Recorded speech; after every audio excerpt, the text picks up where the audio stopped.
लिखा है यदि आज तुम उसका शब्द सुनो, तो लिखा है तो क्या है उसका शब्द? पवित्र आत्मा का शब्द क्या है? जोर का झटका धीरे से। बात आपको अगर समझ में आ गई तो आपका जीवन सफल है, अदरवाइज गई भैंस पानी में।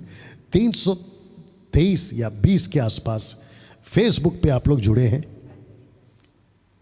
530 के आसपास आप लोग वहाँ जुड़े हैं, तो मतलब 850 के आसपास आप लोग अभी लाइव हैं। मैं चाहता हूँ कि जो मैं बोलने जा रहा हूँ उसको ध्यान से सुनिएगा। तो क्या है उसका शब्द? उसका शब्द है मसीह की शिक्षाएं। मसीह की शिक्षाएं। डैनियल भाई कैसे कनेक्ट कर सकते हैं इसको? ये वाले वचन से, यूहन्ना 14:26, परंतु सहायक अर्थात पवित्र आत्मा जिसे पिता मेरे नाम से भेजेगा, वह तुम्हें सब बातें सिखाएगा, जो कुछ मैंने तुमसे कहा है वह सब तुम्हें याद दिलाएगा। तो इसका मतलब है कि पवित्र आत्मा का काम है यीशु की बातें याद दिलाना, यीशु की बातें आपको सिखाना। वाह जिसके चलते मैंने ये रखा है आपके लिए। दूसरा यूहन्ना 1:9, जिसको हम बार बार कह रहे हैं, जो कोई आगे बढ़ जाता है मसीह की शिक्षा में बना नहीं रहता, उसके पास परमेश्वर नहीं। जो कोई उसकी शिक्षा में स्थिर रहता है उसके पास पिता भी है और पुत्र भी। तो जब तुम उसका शब्द सुनो, तो उसका शब्द क्या है? उसका शब्द है मसीह की शिक्षाएं। पवित्र आत्मा क्या सिखाता है? यीशु की शिक्षाएं। और पवित्र आत्मा क्या चाहता है? कलीसिया में से यीशु अलग ना हो और यीशु से कलीसिया अलग ना हो।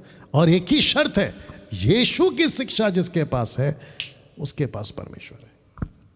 अब आपको जोर का झटका धीरे से देता हूं, लेकिन आपको पहला मैं फोटो दिखा देता हूं।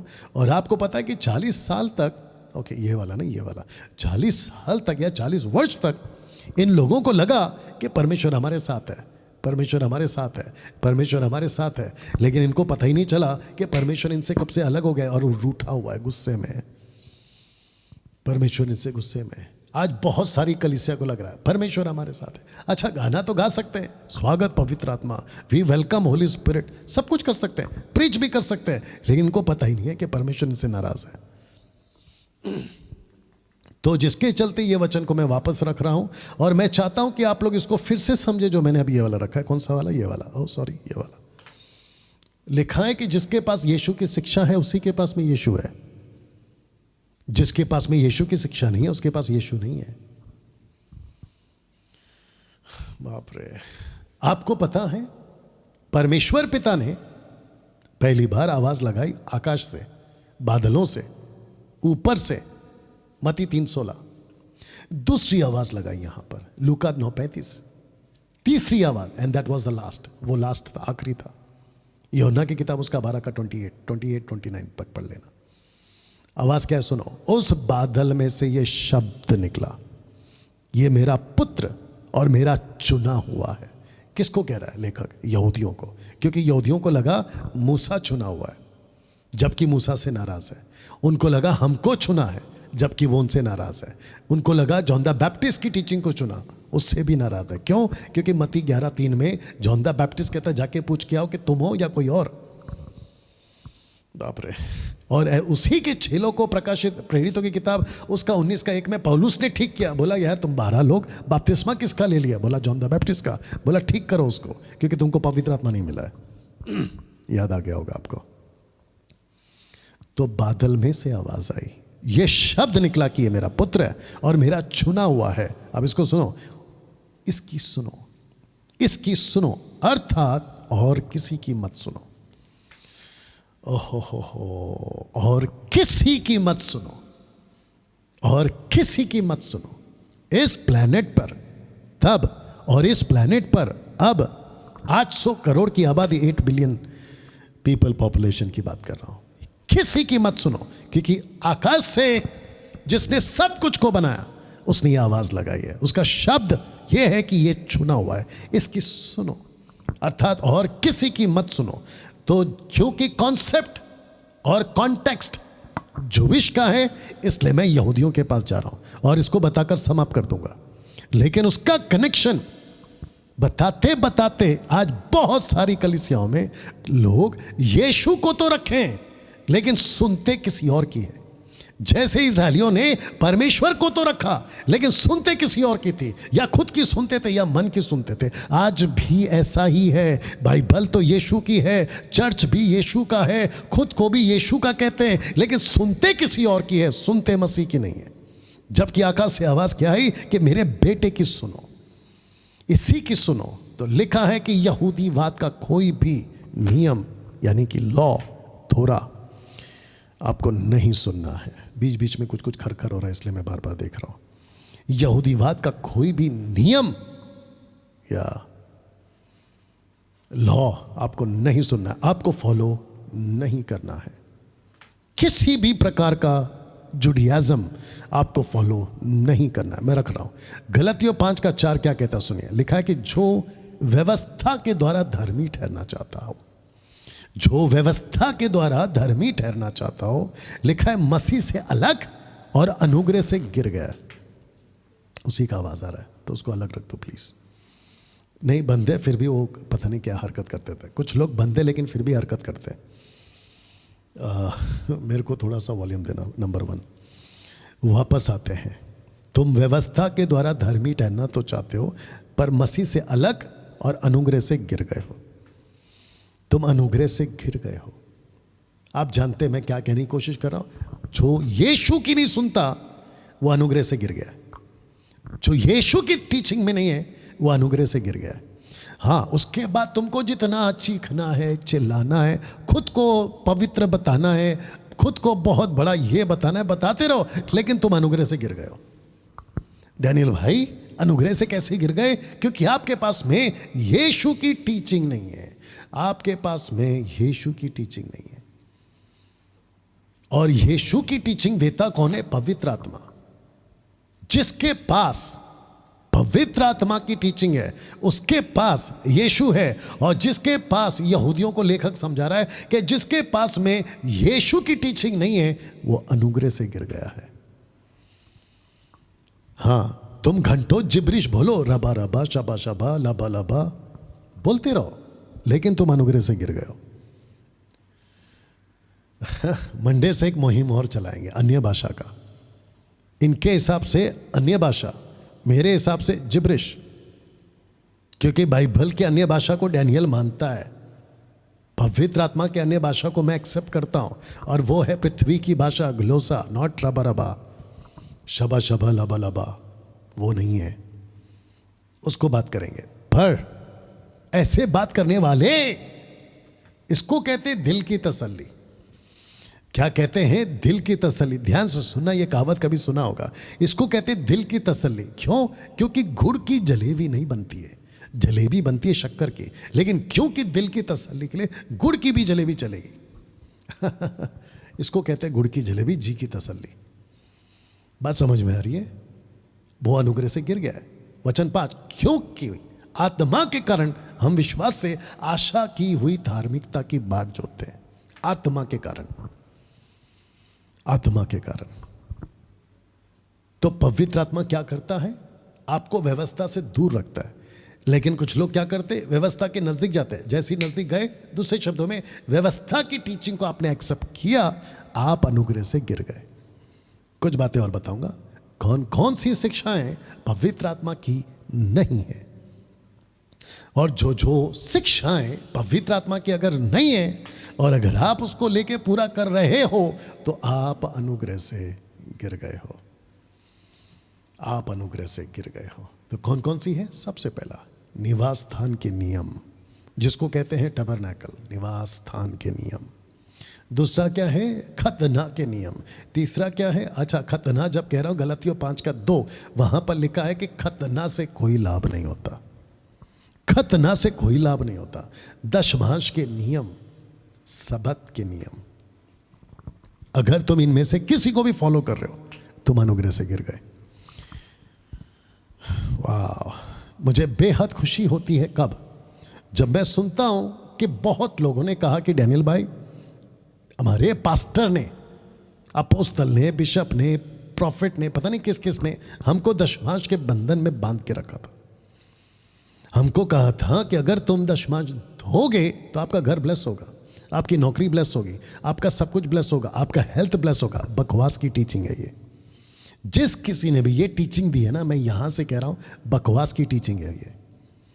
क्योंकि परमेश्वर की आशीष पैसे से नहीं आती, परमेश्वर की आशीष उसके दया से आती है। आपके सैक्रिफाइस और आपके सो कॉल्ड घंटों प्रार्थना करने से नहीं। मैं प्रार्थना के खिलाफ नहीं हूं, लेकिन कुछ लोग नियम बना के बैठे हैं। डॉक्ट्रिन कहते हैं कि जितना प्रार्थना करोगे प्रभु नजदीक आ गए। पागल, परमेश्वर को किसी भी तरीके से हम खुश नहीं कर सकते। हमारी औकात भी नहीं है, हमारी औकात भी नहीं है। मैं 80 दिन का फास्टिंग करूंगा तो परमेश्वर खुश हो जाएगा। पागल तेरे 80 दिन के फास्टिंग को डब्बे में डाल। परमेश्वर को खुश करने के चक्कर में कुछ ऐसी एक्टिविटीज नहीं करना, नहीं तो तेरा जीवन खत्म। मैं कितने सेवकों को जानता हूं, खास करके मलयाली सेवकों को, इसको कहते हैं भावुक हो जाते हैं, इमोशनल में आ जाते हैं और घंटों उपवास उपवास प्रार्थना प्रार्थना, अपना घुटना खराब करते, अपनी आंखें खराब करते, पता नहीं जीवन खराब करते, लास्ट में मर जाते हैं, लास्ट में मर जाते हैं। इसको कहते हैं इनकी मूर्खता। मूर्खता दिमाग में बहुत कुछ आ रहा है लेकिन वक्त कम पड़ रहा है। मैं आपको बिल्कुल साफ कहता हूं, आपका सबत खत्म हो चुका है, आपका दशमांश खत्म हो चुका है, आपका खतना के नियम खत्म हो चुके हैं, आपके ब्लड सैक्रिफाइस, एनिमल सैक्रिफाइस निवास स्थान में, टबरनेकल में खत्म। ये परमेश्वर की आवाज नहीं है। अब एक वचन पढ़वाता हूं, गलतियों 5:1 में, मसीह ने स्वतंत्रता के लिए हमें स्वतंत्र किया है, सो इसी में स्थिर रहो और दासत्व के जुए में फिर से ना जूतो। ये दासत्व का जुआ कौन सा है? यहूदीवाद। ये दासत्व का जुआ कौन सा है? खतना के नियम। ये दासत्व का जुआ कौन सा है? दशमांश और सबात। वापस इसमें क्यों जाना चाहते हो? अब आपको एक चित्र दिखाता हूं। बहुत सारे पेंटिकॉस्टल कैरिस्मेटिक इंडिपेंडेंट वाले, क्योंकि पुराना नियम पढ़ चुके होते हैं, जोशुआ का, मूसा का, यहोशू का, और किसका, एलिया का, एलीशा का, दाऊद का, वो सब पढ़ के बैठे होते हैं। जब ये शोफार फूंकते थे उन दिनों में, तो परमेश्वर काम करता था। जैसे यरीको की दीवार को चक्कर लगाओ तो दीवार गिर जाएगी, ऐसा कुछ कॉन्सेप्ट। तो ये क्या करते हैं, कुछ वर्शिपर्स भी, नाम तो यहां पर है लेकिन लूंगा नहीं, क्योंकि जब तक वो मुझे नहीं छेड़ेंगे मैं उनको नहीं छेड़ूंगा, और जिस दिन मुझे छेड़ा खत्म, यहां पे उनका पोस्टमार्टम करूंगा। तो वापस कहता हूं कि उनको ऐसा लगता है कि मैं वर्शिप करते करते, कीबोर्ड बजाते बजाते अगर मैंने शोफार बजा दिया, अरे वाह। एक बात बताएं, सबको एक लाइन में बोलूंगा, मंडे को तो अलग से बोलूंगा। वर्शिपर्स, वो चाहे मुंबई के हो, पूना के, या विश्व के कहीं के भी हो, पब्लिक को खुश करने के चक्कर में ऐसी कोई हरकत नहीं करना कि तुम अनुग्रह से गिर जाओ। पब्लिक तो खुश होगी, पब्लिक खुश होगी, और पब्लिक को जो अच्छा लगता है ना उसके हिसाब से प्रचार भी नहीं करना। डैनियल राज कौन है पता है? 2.5-3 साल से आप लोग सुन रहे हैं। डैनियल राज वो है जो डंके की चोट पे साउंड डॉक्ट्रिन प्रीच करता है।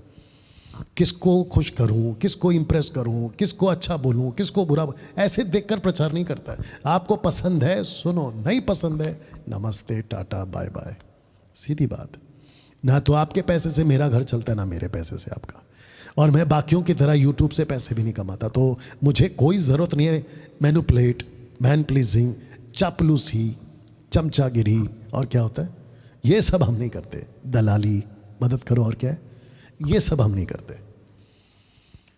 जो बात है वो बात है। पहला पत्र 4:11 में क्या कहता है पता है? पत्र कहता है कि वचन ऐसे ही बोलो जैसे बोलना चाहिए, वचन ऐसे ही बोलो जैसा बोलना चाहिए, ना उसमें जोड़ना है ना निकालना है। दूसरा, ये एक प्रकार का, जिसको ये भी बोल सकते हैं जूइश प्रेयर शॉल, यानी कि कपड़ा। इसका कुछ नाम है लेकिन मैंने नहीं डाला। जो हमारे इजराइल के लोग हैं, मैंने कॉल करके पूछा था कि इसका नाम क्या है, बट मैंने नहीं डाला। आपको ताज्जुब होगा कि भारत के अंदर कुछ पास्टर्स ऐसा पहन के प्रचार करते हैं या प्रार्थना करते हैं, ये कपड़ा। अब आप सोच के देखिए वो लोग क्या हो गए, अनुग्रह से गिर गए। ये है। और एक, अभिषेक के नाम पर लोगों को उल्लू बनाना। और मैंने क्या कहा था फेसबुक पे, एक आदमी है विचित्र प्राणी, अपना पूरा सेटअप जूइश टाइप का रखता है, बहुत सारी किताबें, और बैठ जाता है कुर्सी पे। आप समझ गए मैं किसकी बात कर रहा हूँ? हाँ, कहता है कि ऑलिव ऑयल घर के चारों तरफ लगाओ तो आपका घर आशीषित रहेगा। बकवास, मूर्खता की टीचिंग है ये। आपको ऐसे किसी चक्कर में नहीं पड़ना है। ये अपने अपने नाम पे और अपनी अपनी मिनिस्ट्री के नाम पे और अपनी अपनी फोटो लेबल लगा के आप लोगों को उल्लू बनाते और पैसे में बेचते हैं। इसको मैं 3 साल से मुहिम चला रहा हूँ और मुझे बेहद खुशी है कि पंजाब से, महाराष्ट्र से बहुत लोग बाहर आ गए इन सब एक्टिविटी से। और मुझे इजराइल की टीम से ये भी पता चला कि इसको कहते हैं मेजूजा। ये क्या है मैं आपको बताता हूँ। आप इस तरफ देख सकते हैं कि ये दरवाजे पे लगाते हैं बाहर, ये बाइबल का स्क्रिप्चर होता है, वो लगाते हैं दरवाजे पे, जाते वक्त में उसको छूम कर जाते हैं, ऐसा छूमते हैं उसको। अब बताइए, अंधभक्ति, अंधविश्वास, सुपरस्टिशियस, और क्या बताएं जो बाकी लोग करते हैं, ऐसा कुछ करते हैं। तो वापस से पीछे जा रहा हूं और मैं चाहता हूं कि ऐसा कोई एक्टिविटीज आपको नहीं करना है, क्योंकि ये निवास स्थान का नियम पालो, पवित्र आत्मा की टीचिंग नहीं है। डंके की चोट पे बोल रहा हूं, खतना का नियम पालन करो, ये पवित्र आत्मा की टीचिंग नहीं है। डंकी की चोट पे बोल रहा। दशमांश, कुछ लोग कहते हैं मत्ती 23:23, पागल, मत्ती 23:23 वो यहूदियों के लिए, अन्य जातियों के लिए नहीं है। आपको पैसा देना है, चर्च को पैसा देना है, अपनी मर्जी से दो। पास्टर को पैसा देना है, अपनी मर्जी से दो। लेकिन कोई पास्टर, कोई बिशप, कोई अपोस्तल आपको उल्लू बनाता है ब्लेसिंग सीट के नाम पे, आशीष के सीट के नाम पे। उसको पलट कर पूछो बाइबल में कहाँ लिखा है, कहाँ से लेकर आए। जानते हो क्यों मैं इतना सख्त बात कर रहा हूँ? और दूसरा है सबत। आपको किसी प्रकार का कोई सबत को मनाने की जरूरत नहीं है, क्योंकि हमारे लिए Monday to Sunday, Sunday to Monday सब एक जैसा है। आपको बताऊं ऐसा मैं इतना सख्त बात क्यों कर रहा हूं? क्योंकि इफिसियों 4:30 में लिखा है, परमेश्वर के पवित्र आत्मा को शौकित मत करो जिससे तुम पर छुटकारे के दिन के लिए छाप दी गई है। आप जाकर जब मर जाओगे ना, या दुनिया जिस दिन खत्म हो जाएगी, परमेश्वर सिंहासन के सामने आपको खड़ा करेगा, तो पवित्र आत्मा आपकी गवाही देगा, इस पे लगी है छाप। बोला क्यों? क्योंकि ये टीचिंग को फॉलो करता था, किसकी? यीशु की। तो इसको अंदर भेजो। और पवित्र आत्मा ने अगर अपनी छाप हटा ली, अगर अपनी मोहर हटा ली, तो वहां पर तुम खड़े रहोगे, लेकिन बिना छाप के। दूसरा कहता है आत्मा को ना बुझाओ। तो ऊपर लिखा है शौकित मत करो, और नीचे लिखा है कि आत्मा को ना बुझाओ। और वापस कहता पवित्र आत्मा परमेश्वर का छोटा बेटा या यीशु का छोटा भाई नहीं है। पवित्र आत्मा परमेश्वर है। पवित्र आत्मा परमेश्वर है।